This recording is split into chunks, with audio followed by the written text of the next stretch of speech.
நம் கர்த்தரும் இரட்சகருமாயிருக்கிற அருமை ஆண்டவர் இயேசு கிறிஸ்துவின் ஈடு இணையற்ற நாமத்தில் உங்கள் யாவரையும் நாங்கள் மிகுந்த அன்போடு கூட வாழ்த்தி வரவேற்கிறோம். இன்றைக்கு நம்முடைய தியானத்திற்காக ஒரு வேத பகுதியை நாம் வாசிப்போம். வாசிங்க. யாக்கோபின் புத்தகம் 6ஆம் அதிகாரம் 4ஆம் அதிகாரம் 6ஆம் வசனத்தை வாசிங்க. யாக்கோபின் புத்தகம் 4ஆம் அதிகாரம் 6ஆம் வசனம். யாக்கோபு அவர் அதிகமான கிருபையை அளிக்கிறாரே, ஆதலால் தேவன் பெருமையுள்ளவர்களுக்கு எதிர்த்து நிற்கிறார், தாழ்மையுள்ளவர்களுக்கோ கிருபை அளிக்கிறார் என்று சொல்லி இருக்கிறது. கர்த்தருடைய நாமத்துக்கு மகிமை உண்டாவதாக. தேவன் கிருபை கொடுக்கிற தேவனாயிருக்கிறார், கிருபையை அளிக்கிறவராயிருக்கிறார். இந்த கிருபை தான் நம்மை பாதுகாக்கக்கூடியதாக இருக்கிறது. இந்த கிருபையை பெற்றுக்கொள்ளும்படியாக நாம் நம்மை தாழ்த்த வேண்டியது அவசியமாயிருக்கிறது. புலம்பல் 3ஆம் அதிகாரம் 22ஆம் வசனத்தில் இவ்விதமாய் நாம் படிக்கிறோம்.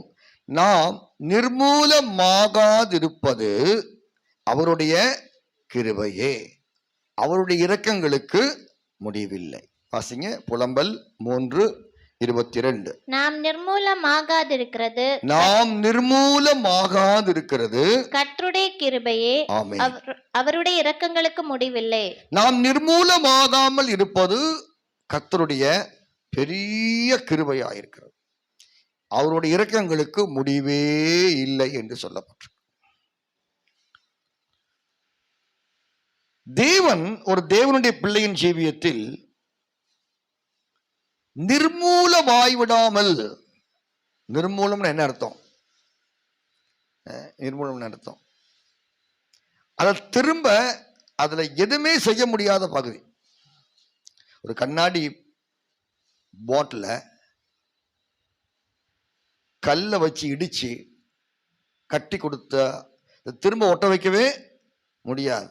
இன்னைக்கு வண்டி பாருங்க, விபத்துக்குள்ள ஆயிடுச்சுன்னா அந்த வண்டியை போய் பார்த்துட்டு இன்ஜின்ல பிரச்சனை இல்லை, பேக் சீட்டு தான் போயிருக்கு, மற்ற ஃப்ரண்ட் சீட் நல்லா இருக்கு, வீல் நல்லா இருக்கு, இப்படி சில காரியத்தை கவனிச்சு அதுக்கு ஒரு ரேட்டு கொடுத்து எடுத்துக்கொண்டு வருவாங்க. ஆனா முற்றிலுமாய் அழிந்து போகுமானால் அதை அவன் என்ன செய்ய மாட்டான், எடுக்க மாட்டான். அது ஸ்டாப் போட்டுருங்க, அது இரும்புக்கு தான் பயன்படும், ஒன்றும் பயன்படாது. இன்றைக்கு நாம் நம்முடைய கேரக்டர்ஸ், நம்முடைய சுபாவங்கள், நாம் நடந்துகிற விதங்கள், நாம் நிர்மூலமாய் போக வேண்டிய எத்தனையோ சந்தர்ப்பங்கள் இருக்கிறது. கர்த்தர் அவை எல்லாவற்றிலே இருந்தும் நம்மை தாங்குகிறார். அல்லேலூயா, ஆமென். தப்புவிக்கிறார். அழிஞ்சு ஒன்றுமில்லாமல் போக வேண்டிய நம்மை அந்த நிலைக்கு போகாதபடி தம்முடைய கிருபையை கொடுத்து, தம்முடைய இரக்கத்தை காண்பித்து, தம்முடைய தயவை காண்பித்து நம்மை இன்றைக்கும் பாதுகாத்து கொண்டு வருகிறார். எனவேதான் வாசிக்கிறோம், நாம் நிர்மூலமாகாமல் இருப்பது கர்த்தருடைய கிருபையே. பிசாசு நம்மை நிர்மூலம் பண்ணும்படி விரும்புகிறான், நம்மை நிர்மூலமாக்கும்படி விரும்புகிறான். திரும்ப நாம் புதுப்பிக்கப்படவோ, திரும்ப உயிர்ப்பிக்கப்படவோ, திரும்ப கட்டப்படவோ, இழந்து போனவர்கள் திரும்ப கொண்டு வரப்படவோ வரக்கூடாது. அப்படியே அது ஒன்றுமில்லாமல் அழிந்து போய்விட வேண்டும். இதுதான் பிசாசினுடைய பெரிய விருப்பம். ஆனா கர்த்தர் என்ன செய்றாரு? நம்மை நஷ்டமாய் போகாமல், ஆமென், நிர்மூலமாய் போய்விடாமல் கர்த்தர் நம்மை ஒவ்வொரு நிமிஷமும் நம்முடைய விலையேற பெற்ற கிருபையை கொடுத்து என்னையும் உங்களையும் பாதுகாத்து கொண்டு வருகிறார். எத்தனை பேரை விசுவாசிக்கிறீங்க? அல்லேலூயா, ஆமென்.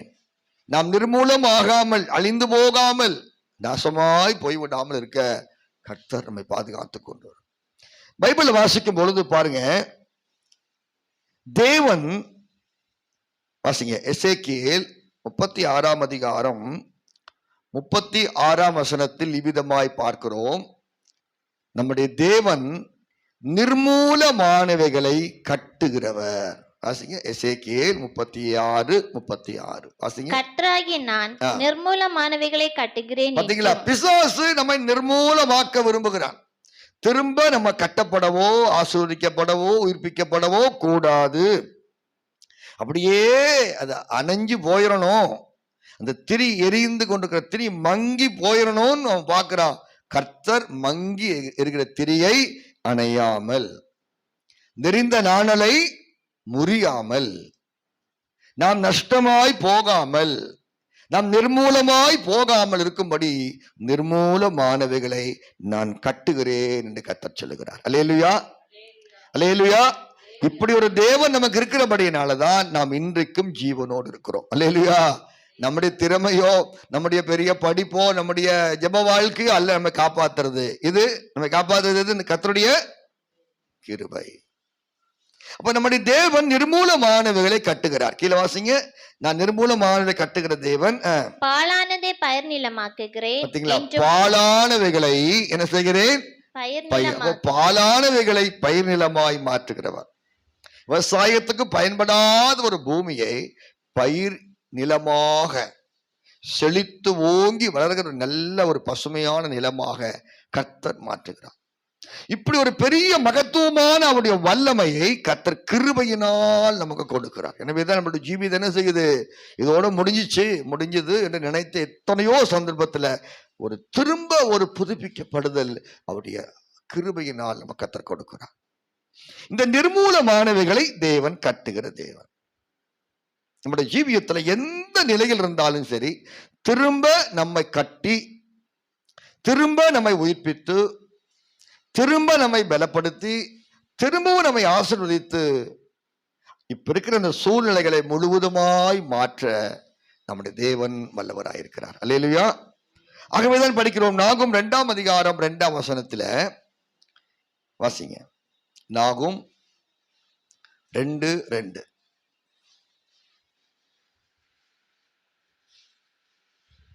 வெறுமையாக்குறவர்கள் அவர்களை வெறுமையாக்கி அவர்களுடைய திராட்சை கொடிகளை கெடுத்து போட்டாலும் கர்த்தர் யாக்கோபின் மகிமையை திரும்பி வர பண்ணுவது போல. வெறுமையாக்குறவர்கள் அவர்களை வெறுமையாக்கி, நில், ஒண்ணும் இல்லாம ஆயிட்டாங்க, ஜீரோ. திராட்சை கொடிகள் எல்லாம் கெடுத்து போட்டாங்க. என்ன காரணம்? திரும்ப என்ன செய்யக்கூடாது? அதுல ஒரு பகுதி வரக்கூடாது, ஒரு நன்மை உண்டாகக்கூடாது. உன் வாழ்க்கையில கடந்த நாட்டில் பிசாசு உன்னை எப்படி நிர்மூலம் பண்ணியிருந்தாலும் சரி, உன்னை கெடுத்து போட்டாலும் சரி, உன்னை வெறுமையாக்கி போட்டாலும், ஜீரோல கொண்டு வச்சாலும் சரி, நான் உன்னை உயிர்ப்பிக்க வல்லவர் என்று கர்த்தர் சொல்லுகிறார். அல்லேலூயா. அதான் படிக்கிறோம். நிர்மூலமானவைகளை கட்டுகிறவர், பாழானவைகளை பயிர் நிலமாய் மாற்றுகிறவர். இப்படி ஒரு மகத்துவமான தேவன் நமக்கு இருக்கிறார். அல்லேலூயா, ஆமென். இவர் இந்த மகிமையான காரியங்களை செய்து ஆச்சரியமான முடிவுகளை வெளிப்படுத்துகிறார். நாம் சந்தித்துக் கொண்டிருக்கிற, கடந்து போய் கொண்டிருக்கிற இந்த கடுமையான நெருக்கடியான சூழ்நிலைகளில் ஒன்றுமே இல்லை, எல்லாமே முடிஞ்சிச்சு அப்படின்னு நினைக்கிற இந்த சூழ்நிலைகளில கர்த்தர் கிரியை செய்து ஒரு மகிமையான மாற்றத்தை கொடுப்பதற்கு நானும் நீங்களும் செய்ய வேண்டிய ஒரு பகுதி, நாம் நம்மை தாழ்த்த வேண்டும். அல்லேலூயா. நாம் நிர்மூலமாக இருப்பது கர்த்தருடைய கிருபை. அந்த கிருபையை கர்த்தர் யாருக்கு கொடுக்கிறாரு? தாழ்மை உள்ளவர்களுக்கு. நாம் நம்மை தாழ்த்தும் போது, ஆண்டவரே என் நிலைமை இப்படி இருக்கு, இன்னென்ன குறைவுகள் என்ற வாழ்க்கையில உண்டாயிருக்கிறது, நான் நிர்மூலமான நிலையில் இருக்கிறேன், நான் பாழாய் போயிருக்கிறேன், வெறுமையாய் இருக்கிறேன், இந்த திராட்சை கொடிகள் எல்லாம் கெடுத்து போட்டார்கள். கடந்த நாட்களில் காணப்பட்ட எத்தனையோ நல்ல அனுபவங்கள் இப்ப எனக்குள்ள இல்ல ஆண்டவரை, ஜெபிக்க முடியல, ஜெபிக்கக்கூடிய விருப்பமே இல்லாம இருக்கிறேன். நம்மை தாழ்த்தி தேவ சமூகத்துல கண்ணீர் விட்டு, ஆண்டவரே எனக்கு இறங்கும், அந்த இடத்துக்கு நீங்க வந்தீங்கன்னா நிச்சயமாய் கர்த்தர் ஆச்சரியமான முடிவுகளை காண்பிப்பார். அல்லேலூயா. ஏனென்றால் அவர் நிர்மூலமானவைகளை கட்டுகிற தேவன், பாழானவைகளை பயிர் நிலமாய் மாற்றுகிற தேவன். அவர் அப்படிப்பட்ட வேலையை செய்ய ஆயத்தமாக இருக்கிறார். இப்படி ஒரு மகத்துவமான தேவனுக்கு முன்பாக நாம் நம்மை தாழ்த்தும் போது கர்த்தர் மகிமையான காரியங்களை நம்முடைய ஜீவியத்திலே அவர் செய்கிறார். அப்ப முதல்ல அது தேவன் பக்கமாய் நம்ம என்ன செய்யணும்? திரும்பணும். சூழ்நிலைகளையே பார்த்துட்டு கூடாது. எங்க வீட்டுல அது இல்லை, இது இல்லை, அது அப்படி இருக்கு, இப்படி இருக்கு, பையன் இப்படி, பொண்ணு இப்படி, மருமகன் இப்படி, மருமகள் இப்படி, இதையெல்லாம் நீங்க பார்த்து கொண்டிருக்காம அதை விட்டுட்டு கர்த்தர் பக்கமாய் திரும்பணும். நம்முடைய மனசை திருப்பணும். அல்லேலூயா. நம்முடைய மனசு தேவன் பக்கமாய் திரும்பும் போது, தேவனுக்கு முன்பாக நம்மை தாழ்த்தும் போது கர்த்தர் மகிமையான காரியங்களை செய்கிறார். எப்படி திரும்ப வேண்டுமா? வாசிங்க. யோவேல் 2ஆம் அதிகாரம் 13 படிக்கிறோம். வாசிங்க. யோவேல் 2:13 படிக்கிறோம். தேவனிடமாய் திரும்புங்கள், அவர் இறங்குவார். வாசிங்க. தேவனாகிய கர்த்தரிடத்தில் திரும்புங்கள், தேவனாகிய கர்த்தரிடத்தில் திரும்புங்கள், அவர் இரக்கமும் மன உருக்கமும் நீடிய சாந்தமும் மிகுந்த கிருபையும் உள்ளவர். பாத்தீங்களா? அவர் தீங்குக்கு மனஸ்தாபப்படுகிறவராய் இருக்கிறார். தேவனிடத்தில் திரும்புங்கள். தேவனுடைய இரக்கம் தான் என்ன சொல்ற? அவருடைய இரக்கங்களுக்கு என்ன இல்ல? முடிவு இல்ல.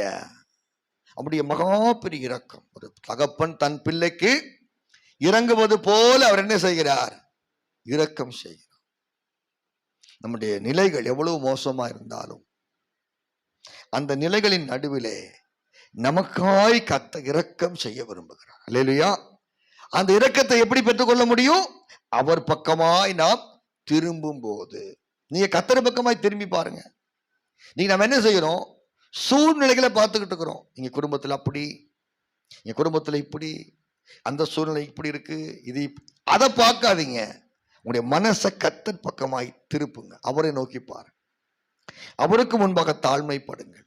இந்த 2 காரியத்தை நீங்க செஞ்சீங்கன்னா கர்த்தருடைய இரக்கம் உங்களுக்கு கிடைக்கும்.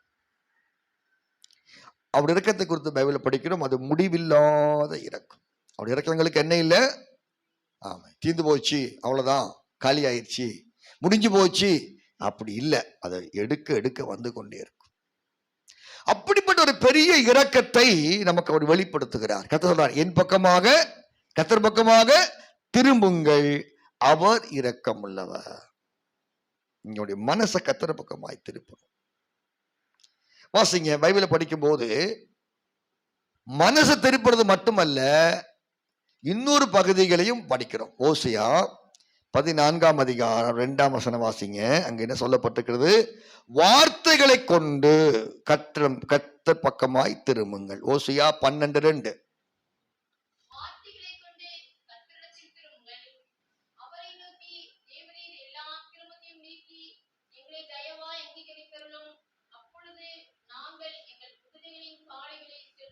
உன்னுடைய சூழ்நிலை எப்படி இருந்தாலும் சரி, உன்னை வெறுமையாக்குறவர்கள் வெறுமையாக்கி இருந்தாலும், உன்னுடைய வாழ்க்கையிலே உன்னுடைய பார்வையிலே நீ நிர்மூலமாய் போயிருந்தாலும், நீ உன்னுடைய வாழ்க்கையிலே பாழாய் போயிருந்தாலும்,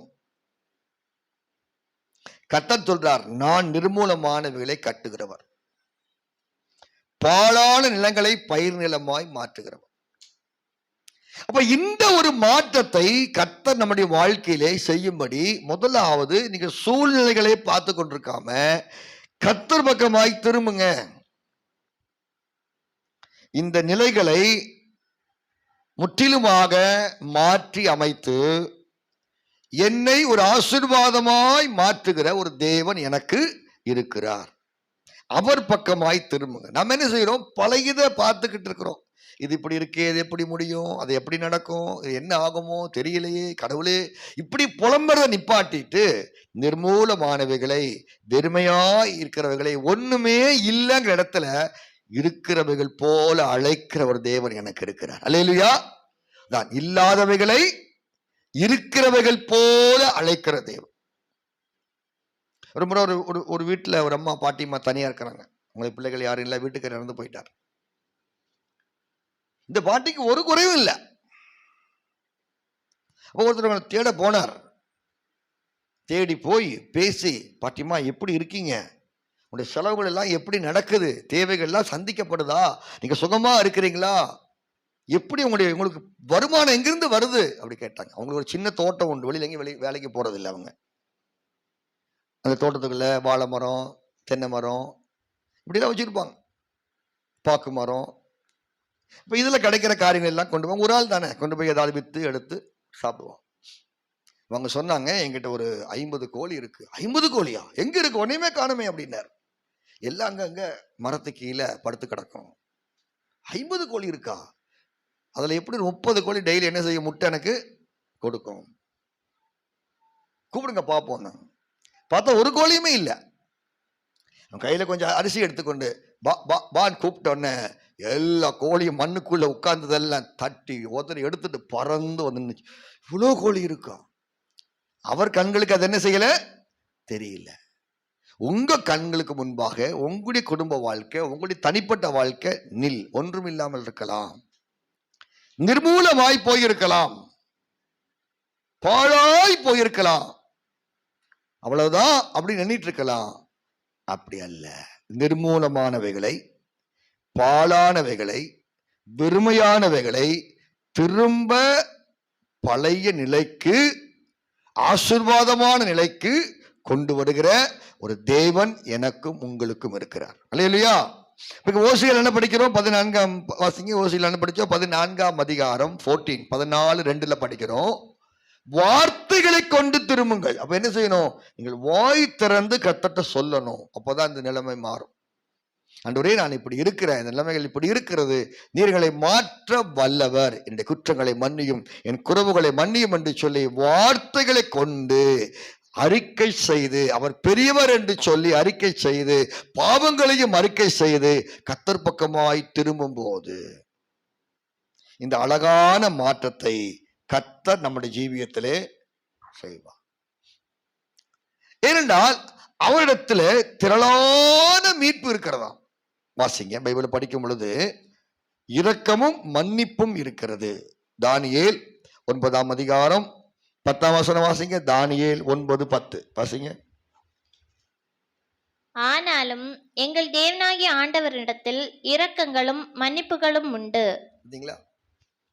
எங்கள் தேவனாகிய ஆண்டவரிடத்தில் முடிவில்லாத இரக்கம் இருக்கிறது. அல்லேலூயா. அப்படிதான் படிக்கிறோம். இரக்கங்களுக்கு என்ன இல்லை? எண்டே இல்லை. நான் உண்மை தாழ்த்தும் போது, வாய் திறந்து குற்றங்களை சம்மதிக்கும் போது, ஆண்டவரே நிலைமை இப்படி இருக்கு, எனக்கு மாற்றி கொடுங்க, நீங்க வாய் திறந்து சொல்லும் போது நிச்சயமாய் கர்த்தர் அந்த முடிவில்லாத இரக்கத்தையும் மன்னிப்புகளையும் வழங்குகிறார். அல்லேலூயா. ஆமே, நான் மன்னிக்கிறேன், கடந்த வாட்டு இப்படி நடந்துருச்சு ஆண்டவரே, மன்னிக்கிறேன், பரவாயில்ல போட்டும். அப்போ திரளான மீட்பும் மன்னிப்பும் அவர்கிட்ட இருக்கு. அப்போ இந்த இரக்கத்தை நீங்க நம்பி ஜெபிக்கணும். அல்லேலூயா. சூழ்நிலையை பார்க்க கூட எதை நம்பி ஜெபிக்கணும்?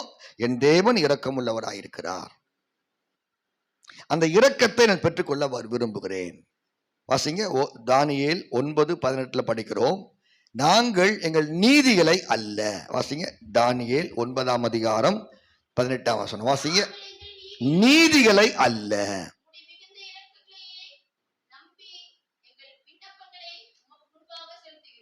அவன்கிட்ட நீதியா பேசுறதுக்கு ஒண்ணுமே இல்லை. அவன்கிட்ட என்னதான் இருக்கு? என்கிட்ட அவன்கிட்ட ஒன்றுமே இல்லை. அவன் எப்படி ஜெபிக்கிறான்? கர்த்தாவே, எங்கள் நீதிகளை அல்லப்பா, உம்முடைய இரக்கம் இருக்கிறது அல்லவா, முடிவில்லாத இரக்கம் இருக்கிறது அல்லவா, அதை நம்பி நான் ஜெபிக்கிறேன். அல்லேலூயா. நான் இப்படி இருக்கிறேன், என் நிலைமைகள் இப்படி இருக்கிறது, தயவு செய்து என்னை மாற்றும் ஆண்டவரே. அந்த இரக்கத்தை நம்பி நீங்க ஜெபிச்சீங்கன்னா சூழ்நிலைகள் கட்டாயம் மாறும். அல்லேலூயா. வேற எதையும் நம்ப கூடாது. நம்புவது நமக்கு ஒண்ணுமே இல்லை. அதான் சொல்றார், நாங்கள் நம்முடைய நீதிகளை அல்ல. எங்கள் நீதிகளை அல்லி நான் அப்படி செய்திருக்கிறேன், இப்படி செய்திருக்கிறேன், அதனால இப்படி தாரும், அப்படி ஒரு சொல்றதுக்கு ஒண்ணுமே இல்லை ஆண்டவரே. நான் ஒண்ணுமே இல்லை, என்கிட்ட ஒண்ணுமே இல்லை. நம்முடைய இரக்கத்தை நான் நம்புகிறேன். அல்லேலூயா. தேவனுடைய முடிவில்லாத இரக்கத்தை நம்பி, ஆண்டவரே என்னுடைய வாழ்க்கை இப்படி இருக்கு, இந்த பிள்ளைகளுடைய வாழ்க்கை இப்படி இருக்கு, என்னுடைய பொருளாதார வாழ்க்கை இப்படி இருக்கு, அதை நம்பி நீங்க ஜெபிச்சீங்கன்னா கர்த்தர் நிர்மூலமானவைகளை, பாழாய் போனவைகளை, வெறுமையாய் போனவைகளை திரும்ப அவர் கட்டி மகிமையாய் காண்பிப்பார். அல்லேலூயா. உலக மனுஷனுடைய கண்களுக்கு ஆச்சரியமாய் தோன்றும். எப்படி இவர்கள் இப்படி இருந்தார்கள், எப்படி இந்த மாற்றம் உண்டாயிற்று, எப்படி இப்படி அனுபவத்துக்குள் வந்தார்கள். கர்த்தர் மகிமையாய் கிரியை செய்வார். அல்லேலூயா. இப்ப இரக்கத்தை நம்பி ஜெபிக்கிறோம். அதான் பைபிளை வாசிக்கிறோம். தேவன் உங்களுக்கும் எனக்கும் இறங்கும்படி அவர் காத்திருக்கிறார். வாசிங்க ஏசாயாவின் புத்தகம் 30ஆம் அதிகாரம் 18ஆம் வசனத்தில் வாசிக்கும் போது அவர் இறங்கும்படி நமக்காய் காத்திருக்கிறார். வாசிங்க ஏசாயா 30:18. ஆனாலும் உங்களுக்கு இறங்கும்படி கர்த்தர் காத்திருப்பார், உங்கள் மேல் மனதுருகும்படி எழுந்திருப்பார். பாத்தீங்களா? உங்களுக்காக இறங்கும்படி, உங்களுக்காக மனதுருகும்படி நம்ம தான் காத்திருக்கணும். அவர் காத்திருக்கிறார். அல்லேலூயா. உங்களுக்கு சொல்றது புரியுதா? உங்களுக்கு நீங்க தான் அவர்கிட்ட காத்திருக்கணும். அவர் என்ன சொல்றாரு? உனக்கு இறங்கும்படி நான் காத்திருக்கிறேன். அப்போ உங்க வாழ்க்கையை திரும்ப கட்டி ஆசீர்வாதமாக, செழிப்பாக, மகிமையாக மாற்ற உங்களை காட்டிலும் கர்த்தர் விரும்புகிறார். அல்லேலூயா. இதுதான் தகப்பனுடைய ஒரு சுபாவம். என் பையன் நல்லா இருக்கட்டும், என் பிள்ளைகள் நல்லா இருக்கட்டும். உங்க வாழ்க்கையில இன்றைக்கு கடந்து போகிற இந்த வெறுமையாக்கப்பட்ட, நிர்மூலமாக்கப்பட்ட, பாழாக்கப்பட்ட, நஷ்டமாய் போயிருக்கிற, ஒண்ணுமே இல்லைன்னு சொல்றீங்களா, இந்த நிலையிலிருந்து உங்களையும் என்னையும் மாற்றி ஆசீர்வாதமாக, மகிமையாக, உன்னத அனுபவங்களோடு மாற்றும்படி கர்த்தர் வல்லவராயிருக்கிறார். அல்லேலூயா. அப்ப நாம் தேவன் பக்கமாய் நம்முடைய மனதை திருப்பி அதையே பார்த்துக்கிட்டு புலம்பிட்டு இருக்காத. இப்படி புலம்புறதுனால இன்னும் பிரச்சனை மோசமாக தான் மாறும். அதை நீ பார்க்காத. கண்களை திருப்பு, மனசை திருப்பு. கர்த்தர் முன்பாக தாழ்மைப்படு, வாய் திறந்து அறிக்கை செய். இந்த காரியங்களை சொல்லி, கர்த்தாவே நீ நிர்மூலமானவைகளை கட்டுகிற தேவன், என் பாலான நிலங்களை பயிர் நிலமாய் மாற்றுகிற தேவன், எனக்கு உதவி செய்யும். இந்த நிலைமை எனக்கு இப்படிதான் இருக்கு. அப்படிங்கிற தேவ சமூகத்துல ஜெபிக்கும் போது கர்த்தர் இந்த நிலைமைகளை மாற்றுகிறார். அல்லேலூயா. இப்ப நம்ம ஒரு விஷயம் ஜெபிக்க போகிறோம். கர்த்தாவே, அந்த தானியேல் வாசிச்ச 9ஆம் அதிகாரம் 18ஆம் வசனத்துல எங்கள் நீதிகளை அல்ல, உம்முடைய இரக்கங்களை நம்பி என்ன செய்கிறோம்? ஜெபிக்கிறோம். எல்லாரும் முழங்கால் படிடுங்க பார்ப்போம். நெடுமுழங்கால் படிட்டு கைகளை கூப்பி நில்லுங்க. இந்த தானியேல சொல்லப்பட்டது போல சும்மா உண்மையாக ஜெபிங்க. ஆண்டவரே, என் வாழ்க்கை நிர்மூலமாய் போச்சப்பா, என் வாழ்க்கை பாழாய் கிடக்குது ஐயா, நம்ம பகுதியில் நாசமா போச்சு, ஒண்ணுமே இல்லை ஆண்டவரே. அப்படி யோசிக்கிறீங்களா? உங்கள்கிட்ட ஒண்ணுமே இல்லை, உண்மைதான். தேவன்கிட்ட எல்லாமே இருக்கு. என் கண்களை மூடி கைகளை கூப்புங்க பாப்போம். கர்த்தரை நோக்கி பாருங்க. 2 நிமிஷங்கள் என்னுடைய குடும்பத்துக்காக, உங்களுடைய குடும்பத்திற்காக, உங்களுடைய பிள்ளைகளுக்காக இந்த பாழாய் போனவைகள் மாறும்படி. ஆமென். சாபம், அழிவு, நாசம். சில சொல்லுவாங்க, பாஸ்டர் எதை தொட்டாலும் விளங்க மாட்டேங்குது. ஏன்? நிர்மூலமானவர்களை கட்டுகிற தேவன் நீ விசுவாசிக்கல. ஆமென். உன் கையை ஆசீர்வாதமாய் மாற்றுகிற தேவன் உனக்கு இருக்கிறார். கைகளை கூப்பி பக்தியோடு தலைகளை வானத்துக்கு நேராக உயர்த்தி, அப்பா, இந்த பைபிள்ல வாசிக்கிறோம், நாங்கள் எங்கள் நீதிகளை அல்லப்பா, உம்முடைய இரக்கத்தை நம்பி ஜெபிக்கிறோம் என்று சொல்லப்பட்டிருக்கிறது. நானும் உம்முடைய இரக்கத்தை நம்பி நான் ஜெபிக்கிறேன். கர்த்தாவே, கடந்த நாட்களில் வந்து போன இந்த பாழாய் போன அனுபவங்கள், நிர்மூலமாய் போன அனுபவங்கள், வெறுமையாக்கப்பட்ட அனுபவங்கள், திராட்சை கொடிகள் எல்லாம் கெடுத்து போடப்பட்ட நிலைகள், ஆண்டவரே, இவர்களை மாற்றி அமைக்க உம்மால முடியும் சுவாமி. என் வனாந்தரத்தை ஜெபிக்க வாய் திறந்து, என் வனாந்தரத்தை ஆண்டவரே நீ ஏதனை போல மாற்ற வல்லவரப்பா. கடும் வெளி புஷ்பத்தை போல செழிக்கும் என்று சொல்லப்பட்டிருக்கிறது. இப்படிப்பட்ட காரியங்களை செய்ய உமக்கு ஒரு வல்லமை உண்டு. ஆமென். வாய் திறங்க, வாய் சத்தமா. ஆமென். நீங்க ஜெபிக்கிற சத்தம் காதுல விழணும். ஜெபிங்க. ஆண்டவரே, குடும்ப வாழ்க்கையில ஒன்று இல்ல, நன்மை இல்ல, ஆசீர்வாதம் இல்ல, முன்னேற்றம் இல்ல. ஓ, இப்ப பார்த்தாலும் பிரச்சனைகள், பார்த்தாலும் நெருக்கடிகள் ஆண்டவரே. இயேசுவே, இரக்கத்தை நம்பி நான் ஜெபிக்கிறேன். ஆமென். ஜெபிங்க, ஜெபிங்க, இரக்கத்தை நம்பி ஜெபிங்க. அவர் உங்களை விடுவிக்க வல்லவரா இருக்கிறார். உங்களுக்கு என்ன பிரச்சனை? உங்களுடைய வாழ்க்கையில வெறுமைகளை மாற்ற வல்லவர். நிர்மூலமான திரும்ப அவர் கட்டுகிறார். ஹல்லேலூயா. பாலானவளை பைரளமாய் மாற்றுகிறார். ஹல்லேலூயா. வெறுமையானவற்றை நிரப்புகிறார். ஹல்லேலூயா, ஹல்லேலூயா. ஆமென். ஸ்தோத்திரம். கர்த்தர் உதவி செய்யும்படியாய் கர்த்தரை ஸ்தோத்திரம் பண்ணுவோம். ஸ்தோத்திரம், ஸ்தோத்திரம். சரி, உட்காருங்க. இனி இந்த நிர்மூலமானவைகள் எப்படி நம்ம லைஃப்ல வந்துச்சு, நீங்க அதை பார்க்கணும். வாசிங்க. எஸ்ராவின் புத்தகம் 9ஆம் அதிகாரம் 13, 14 ஆகிய வசனங்களில் நல்லா இருந்த குடும்பம், நல்லா இருந்த ஆசீர்வாதமா இருந்த ஒரு மனுஷன் எப்படி இந்த நிலைமைக்குள் வந்தான்? வாசிங்க. எஸ்ரா 9ஆம் அதிகாரம் 13, 14. இப்பொழுதும் எங்கள் தேவனே, எங்கள் பொல்லாத செய்களினாலும் எங்கள் பெரிய குற்றத்தினாலும் இவைகளை எல்லாம் எங்கள் மேல் வந்தும் தேவரீர் எங்கள் அக்கிரமத்துக்கு தக்க ஆக்கினியை எங்களுக்கு இடாமல் எங்களை இப்படி தப்ப விட்டிருக்கையில் நாங்கள் உமது கற்பனைகளை வீணாக்கவும் இந்த அருவருப்புகளுக்குள்ளே ஜனங்களுடைய சம்பந்தம் கலக்கவும் தாகுமோ? அப்படி இந்த ஒரு மனுஷனுடைய ஜீவியத்துல இந்த நிர்மூலமானவைகள், பாழாய் போனவைகள், நல்லதான் இருந்தோம், ஒழுங்கா தானே ஜெபிச்சுக்கிட்டு இருந்தோம், நல்லதான கோயிலுக்கு போயிட்டு இருந்தோம், நல்லதான இருந்தோம், எதுக்குயா எனக்கு இந்த பிரச்சனை ஏன் வந்துச்சு தெரியுமா? அங்க படிக்கிறோம். திரும்ப வாசிங்க. 13 வாசிங்க. வாசிமா. எஸ்ரா 9. எங்கள் தேவனே, எங்கள் பொல்லாத செய்கைகளினாலும் எங்கள் பெரிய குற்றத்தினாலும் இவைகளை எல்லாம் எங்கள் மேல் வந்தும் தேவரீர் எங்கள் அக்கிரமத்துக்கு தக்க ஆக்கினியை எங்களுக்கு இடாமல் எங்களை இப்படி தப்ப விட்டிருக்கையில். பாருங்க, வேறுபாட்டின் ஜீவிதம் நஷ்டமாய் போனதுதான் முதல் காரணம். வாசிங்க. 9:1 வாசிங்க பாப்போம். எஸ்ரா 9:1 வாசிங்க. இவைகள் செய்து முடிந்த பின்பு பிரபுக்கள் என்னிடத்தில் சேர்ந்து இஸ்ரவேல் ஜனங்களும் ஆசாரியரும் லேவியரும் ஆகிய இவர்கள் கானானியர், எத்தியர், பெர்சியர், சீக்கிரம் வாசி. எபூசியர், அம்மோனியர், மோபியர், எகிப்தியர், அமோரியர் இன்னும் இந்த தேசங்களின் ஜனங்களுக்கும் அவர்களுடைய அருவருப்புகளுக்கு எல்லாம் கவனிங்க. நீங்க அது யாரா இருக்கட்டும், யாரா இருந்தாலும் சரி, உங்களுடைய ஜீவியத்துல கர்த்தர் கொடுத்த ரட்சிப்பு, இந்த மேன்மையான காரியங்களை விட்டுட்டு இந்த கிருபை இல்லாத ஜனங்களோடு சம்பந்தம் கலந்து அங்க நீங்க போய் இருந்தீங்கன்னா இதுதான் ஜாதிகளுடைய அருவருப்பு. பரிசுத்தமாக்கப்பட்ட உடைய சிந்தை, பரிசுத்தமாய் இருக்கக்கூடிய இருதயம், உன்னுடைய ஆவி, இப்படிப்பட்ட மனுஷரோடு கலந்து நீ போகும்போது அது அசுசிப்படுகிறது. நீ நிர்மூலமாய் பாழாய் வெறுமையாய் போக காரணம் இதுதான். நம்ம ஆட்களுக்கு இது புரிய மாட்டேங்குது. வேறுபாட்டின் ஜீவியத்தில் உள்ள மாபெரும் தெய்வீக வல்லமை இருக்கிறது. கர்த்தர் இப்படிப்பட்ட காரியம் அதை வாசிக்கிறது. இவர்கள் ஜனங்களோடு கலந்து ஜனங்களின் அருவருப்புகளுக்கு உட்பட்டு. அப்ப இந்த இடத்துக்குள் வரும்போது என்ன உண்டாகுது?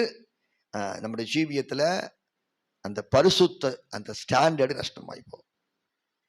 அதனால வாழ்க்கையில எல்லாம் இந்த டயர்ல அந்த வால் பின்ன கழட்டி போடுற மாதிரி புஷ்ஷுன்னு எல்லாம் இறங்கி போகுது. நல்லதான் இருந்தோம், ஏன் இந்த குடும்பம் இப்படி ஆச்சு? வேறுபாட்டின் ஜீவியத்தை பாதுகாத்து கொள்ளுங்க. நீங்க அந்த ஜீவியத்தை நீங்க வேணும், நீங்க பாருங்களேன். இப்படிப்பட்ட உன்னதமான அனுபவத்துக்குள் இருந்துட்டு ஒரு 10 நாட்கள் 2 நாட்கள் அடுத்த ஒரு ஆள்கிட்ட போய் இருந்து பாருங்க, உங்க ஜெப ஜீவியம் போயிடும், உங்க பரிசுத்தம் போயிடும், எல்லாம் போயிடும். இதுதான் நம்மளுடைய ஜீவியத்துல நிர்மூலமாய், நம்ம பாஷை சொன்ன நாசமாய் போற காரணமே இதுதான். நீங்க இந்த இடத்துல இருந்து வெளியில வாங்க. இப்படிப்பட்ட ஜனங்களோடு சம்பந்தம் கலந்து நீங்க பாருங்க, ஒரு சபை விட்டு இன்னொரு சபையில ஒரு ஒரு ஐக்கியம் வச்சு கொள்ளும் போதே நமக்கு அதுவே தாங்க முடியல. எனக்கு எத்தனையோ ஆட்டில் தெரியும், வேறொரு சபையில போய் குடும்பத்துல பெண் எடுத்தவங்க இன்னைக்கும் அவங்க அந்த ஸ்டேஜுக்கு வர முடியல. இவங்களுடைய ஸ்டாண்டர்டு வேற, அவங்க ஸ்டாண்டர்டு வேற, ஒத்தே போறது இல்லை. ஆனா சில ஆட்கள் அப்படி இல்லை, எங்க வந்தாலும் வீட்டுக்கு அவருடைய வார்த்தைகளை கேட்டு அவர் போற இடத்துக்கு போய் செபிச்சு அவங்கனால அந்த குடும்பத்துக்கே பெரிய ஆசீர்வாதம். எல்லாரும் அப்படி இருக்கிறது இல்லை. சபை விட்டு சபை மாறும் போதே அந்த பிரமாணங்கள் உபதேசங்கள் அதில் அது மாறும் போதே எத்தனையோ குழப்பங்கள் வருகிறது. நீ இந்த தேவனை விட்டு வேறுபாடு இல்லாத இந்த ஜாதிகளுடைய அருவருப்புகளுக்கு கடந்து போகும்போது உன்னுடைய ஜீவியத்தில் சகலமும் நஷ்டமாய் போயிடும். அடுத்ததாக படிக்கிறோம், வேறுபாட்டின் ஜீவிதம் சரி செய்யாம போன நடக்கிற காரியம் என்ன தெரியுமா? வாசிங்க, எஸ்ரா 9:15 வாசிக்கும் போது, தேவனுக்கு முன் நின்று ஜெபிக்க கூடிய தகுதியே இழந்து போய் விடுவாய். வாசிங்க, எஸ்ரா 9:15. இஸ்ரவேலின் தேவனாகிய கர்த்தாவே, நீ நீதியுள்ளவர். ஆகையால் இந்நாளில் இருக்கிறது போல நாங்கள் தப்பி மீண்டிருக்கிறோம். இதோ நாங்கள் உமக்கு முன்பாக குற்றத்திற்குள்ளானவர்கள். இது நிமித்தம் நாங்கள் உமக்கு முன்பாக நிற்கத்தக்கவர்கள் அல்ல என்று பிரார்த்தித்தேன். என்ன சொல்றோம்? நாங்கள் குற்றத்திற்கு உள்ளானவர்கள். செஞ்ச குற்றம் என்ன? ஜாதிகளோடு கலந்துட்டாங்க.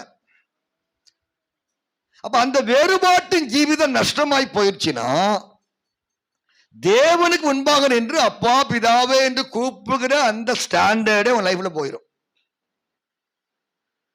இதுதான் நம்முடைய வாழ்க்கைய நிர்மூலமாக்கி நாசமாக்கி பாழாக்கி வெறுமையாக்கி இந்த இடத்துக்கு கொண்டு வர்றது இந்த ஒரு காரியம்தான்.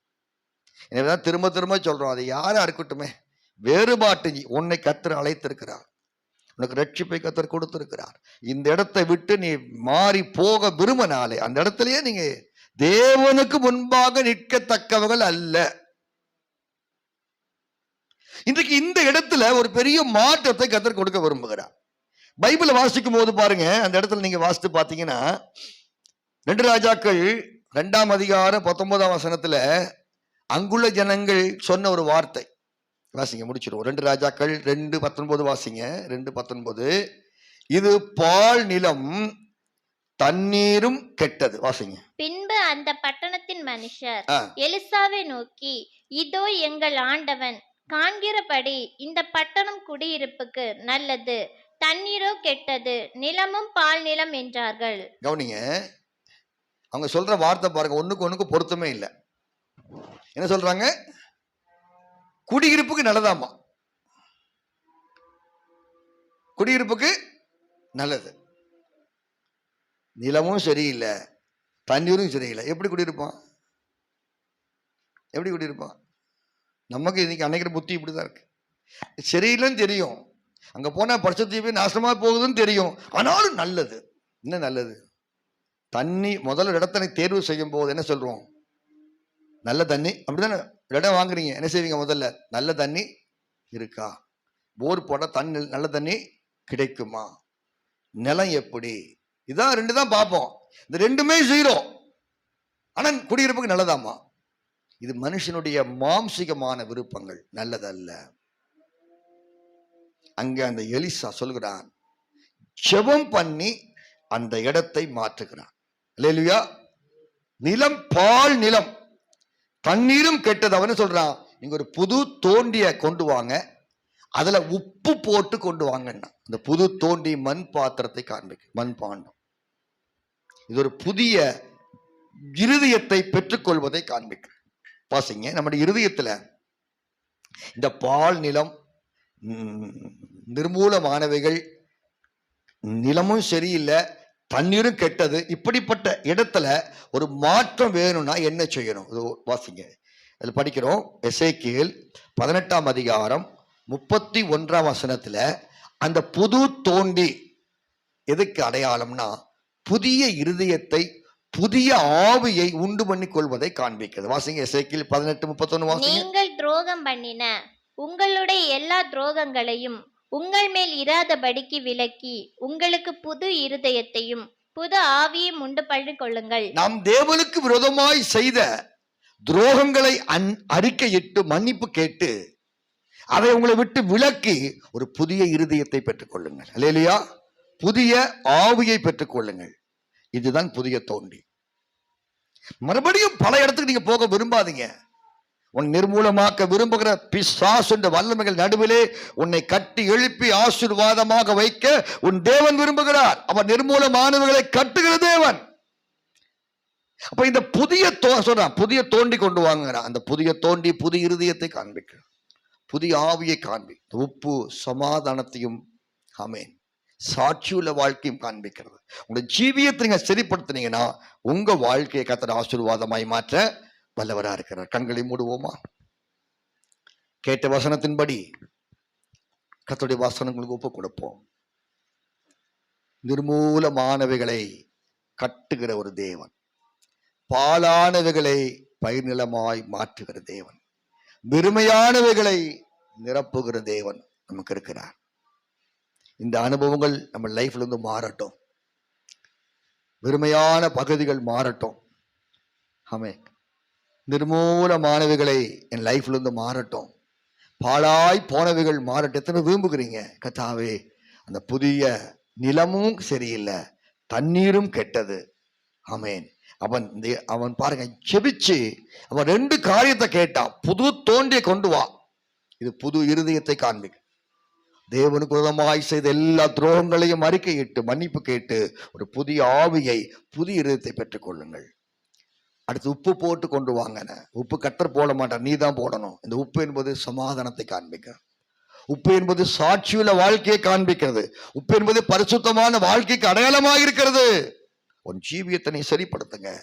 இந்த பால் நிலத்தை நல்ல நிலமாக, கெட்ட தண்ணீரை நல்ல தண்ணீராக மாற்ற கர்த்தர் வல்லவரா இருக்கு. ஒப்பு கொடுப்போமா? ஜெபிப்போம். அன்பின் நல்ல பிதாவே, இந்த வசனம் கேட்டிருக்கிற ஒவ்வொரு தேவனுடைய பிள்ளைகளும் இந்த நாட்களில் அந்த பாழான நிலங்கள், நிர்மூலமாய் போனவைகள், பாழாய் போனவைகள், வெறுமையாய் போனவைகள், கெட்ட தண்ணீர் நல்லதாய் மாற்றுகிற ஒரு அற்புதம் செய்கிற ஆண்டவருடைய கரத்திலே வருகிறோம். எனக்கு உதவி செய்யும்படியா ஜெபிக்கிறோம். இயேசுவின் நாமத்தில் பிதாவே, ஆமென். ஒப்பு கொடுப்போமா? ஸ்தோத்திரம்.